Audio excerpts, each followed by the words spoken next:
시청자 여러분 안녕하세요. 더 밀레니얼 라이브의 무이입니다. 환절기라 날 많이 추워졌죠. 좀 요 며칠은 따뜻하기는 한데 춥다가 덥다가 여름에는 너무 덥고 겨울엔 너무 춥고 이러니까 건강 문제 많이 겪는 분들 계신 것 같아요. 특히 기침감기 또 비염 앓으시는 분들 보면 사실 코로나는 아싸리 짧게 앓고 만다지만 이거는 굉장히 지리하게 아프고 더 괴로울 수도 있잖아요. 아무쪼록 건강에 유의하셨으면 좋겠고요. 건강 얘기가 나왔으니 말인데 직장 생활 하시는 분들 중에 이런 상황 경험해 보신 분들 계실 것 같아요. 나 팀장 내가 너 나이 때는 말이야 쇠도 씹어먹을 나이인데 요새 애들 못 쓰겠다. 아니면 나 사장님 병가 우리 회사는 병가는 따로 없어. 근데 난 너무 아파. 나 너무 아파. 너무 아픈데 눈치 보여. 연차 쓰면은 막 이게 뭐라고 할 거 뻔하고 막 계속 전화 와가지고 쉬는 것도 아니야. 그러면 그냥 출근해야지. 이런 경우 굉장히 많이 겪으실 것 같아요. 저도 많이 겪어봤거든요. 우리는 지금 사회에 진출해서 신입이거나 신입보다 조금 높은 경력의 사람들이기 때문에 더 많은 일, 더 고된 일을 하기 마련이지 이게 매일매일 녹록지 않습니다. 또 이 뉴스에서 요즘은 전염병이 길어지면서 정신건강과 관련된 이슈도 굉장히 많이 일어나고 있어요. 사실 아프다라고 하는 건 굉장히 주관적인 감정이잖아요. 건강 상태라고 하는 것도 이게 어떻다 라고 얘기하기는 어렵지만 우리 사회의 청년 구성원들의 대부분이 아프다면 그러면 이게 맞나? 이게 맞아? 왜 이렇게 살아야 되지? 라고 하는 얘기를 좀 해볼 필요가 있다고 느꼈어요.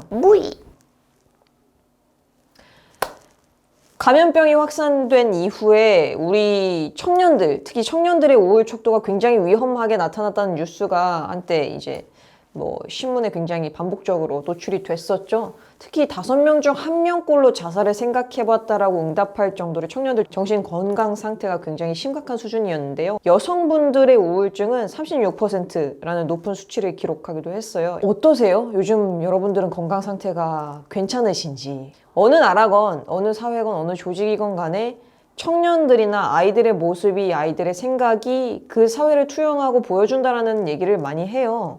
그러면 그 말에 미루어 봤을 때 지금 우리 사회가 과연 건강한 상태인가? 하루에 36명이 죽는 사회인데 그것만으로도 충격적인데 10대부터 30대까지 사망 원인 1위가 자살이다. 무엇이 우리 이렇게까지 벼랑으로 몰고 있는지, 우리를 죽게 하는 것들이 과연 무엇인지 이거에 대한 대책이 마련이 돼야 될 것 같다라는 생각이 들어요.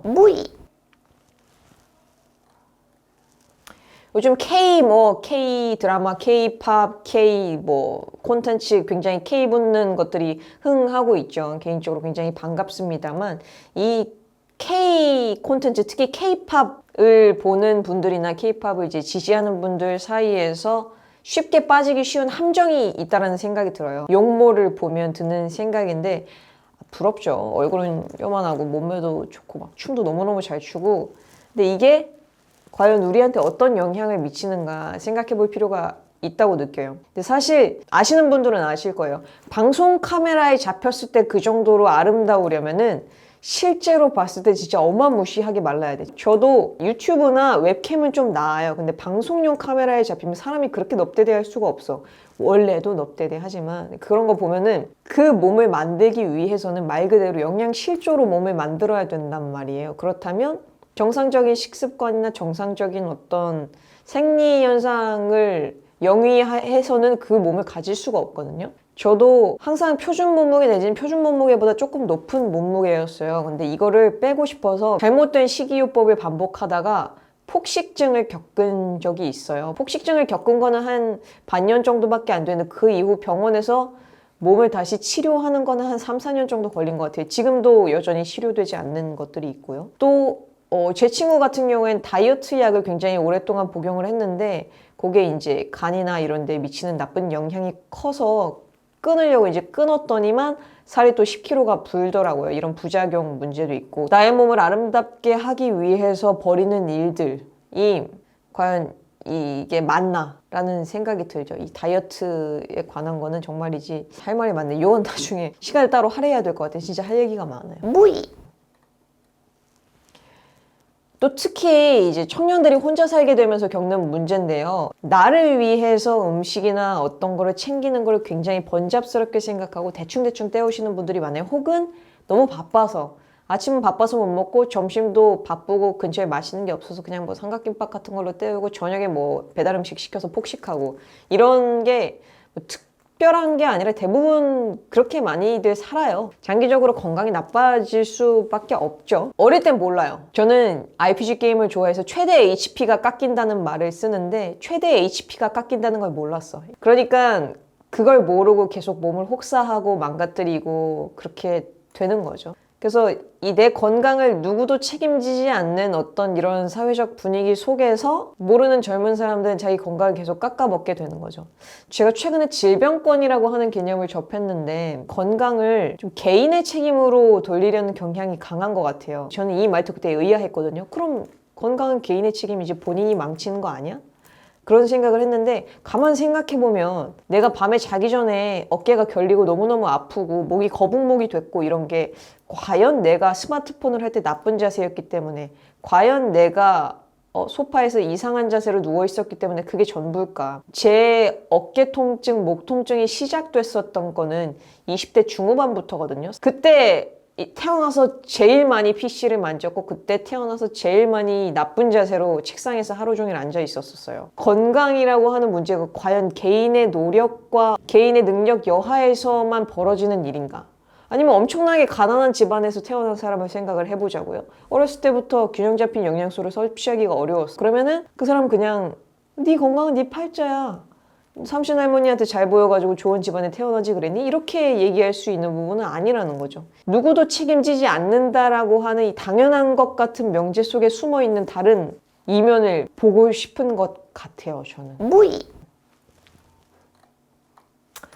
지금까지 뭐 장황하게 건강 얘기를 했습니다만 아프면 쉬어야 돼요, 대부분. 다시 뭔가를 할 수 있을 만큼 충전의 시간이 있어야 되죠. 근데 이게 어디 쉽냐고요. 대학생은 대학생대로 뭐 고등학생은 고등학생대로 사회생활 하시는 분은 사회생활 하시는 분들은 너무너무 바빠. 연차 쓸 수 없는 거는 당연하고 가끔가다 쓰려고 해도 옆에 사람이랑 스케줄 맞춰야 되고 이게 너무 복잡해요. 아프면 쉬어야지 맞는데 너 할 건 하고 쉬어야지가 기본적이에요. 우리나라에는 병가라는 제도가 없다는 거 아세요? 그러니까 병가라고 말은 하지만 사실 연차 같은 휴가를 소진해서 치료받고 나와야 되는 그런 구조예요. 병가라고 말하는 거는 이제 법적으로 제도적으로 정비된 건 없어요. 월급이요. 월급이라고 하는 게 과연 내가 순수하게 노동해서 내가 어떤 결과물을 냈기 때문에 받는 돈이 월급인가? 내 미래를 꿈꿀 수 있는 어떤 가치요. 내가 좀 더 나은 삶을 꾸리기 위해서 누릴 수 있는 어떤 권리요. 그런 것들이 포함이 되어 있어야 한다고 저는 생각을 하는 거예요. 이건 이기적인 게 아니라고 저는 생각해요. 국가 입장에서도 그렇잖아요. 심신이 건강한 사람이 국가 구성원이면 좋은 거잖아. 그러면은 심신이 건강한 사람을 지속적으로 만들어주고 케어를 해줘야죠. 지금 10대에서 30대가 이렇게 아프고 괴롭고 병들고 자살해서 죽어. 그럼 이걸 단순히 청년들이 병들었다라고 말할 수 있을까? 이거는 나라가 병든 게 아닐까? 그런 생각을 저는 해봅니다. 무이! 근데 진짜 아프다니까요? 아파서 죽겠다니까요? 아프다는 거는 신체가 정상적이지 않다는 걸 의미해요. 정신이 정상적이지 않다는 걸 말해요. 몸이 아픈데만 나 너무 아픈데 기분이 좋아 이럴 순 없잖아요. 뭔가 마음이 다쳤다는 거예요. 제가 지금 찍고 있는 카메라 고장나면 AS 센터 보내서 고쳐야죠. 그럼 몸과 마음이 고장나면요? 치료해야죠. 기계는 고장나면 고쳐야 된다는 건 당연히 A to G로 이루어지는데 사람이 고장났는데 고쳐야 된다라고 하는 호소는 왜 이렇게까지 어필이 안 되고 묵살이 되는지 잘 모르겠어요. 아픈 거 아프다고 말할 수 있고 아픈 거 안 아프게 만들어주는 거 이게 무리한 요구일까요? 자살률 1위의 집단에서는 이게 굉장히 무리한 요구가 되는 걸까요?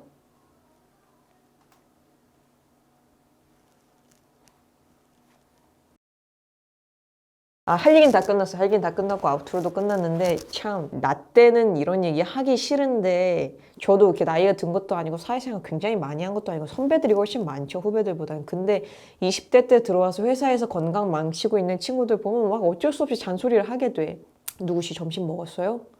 아, 정신 거르지 마. 근데 또 그런 게 있잖아. 사회초년생들 지방에서 올라와가지고 일하는 친구들은 월세 내야지, 관리비 내야지, 집에 돈 보내줘야지, 저금해야지 돈 없단 말이에요. 그러니까 제일 먼저 자기 식비를 줄인다? 밥은 한 끼 안 먹어도 당장 뭐 큰 무리가 안 되니까. 근데 월세 밀리면 안 되잖아. 그것도 참 웃긴 거예요. 사람이 밥을 못 먹는데 월세는 밀리면 안 돼? 하여튼 밥 한두 끼 사줄 수는 있지만 몇 끼 사줄 수는 없고, 야근하는 거 안쓰럽지만 또 매번 도와줄 수는 없고, 내가 서포트 해줄 수 있는 부분은 해주지만 또 스스로 해내야 되는 부분도 있고, 이런 걸 보면은 아, 이게 지금 내가 당장 옆에 있는 후배 하나 챙긴다고 해결될 문제가 아니구나라고 하는 무력감을 많이 느꼈던 것 같고, 그래서 이 건강 문제가 참 걱정이고 고민이고 그래요. 얼마 전에 회사 같이 다니던 동생이랑 통화를 했는데 걔도 골골대고 있더라고. 참 걔 생각이 나서.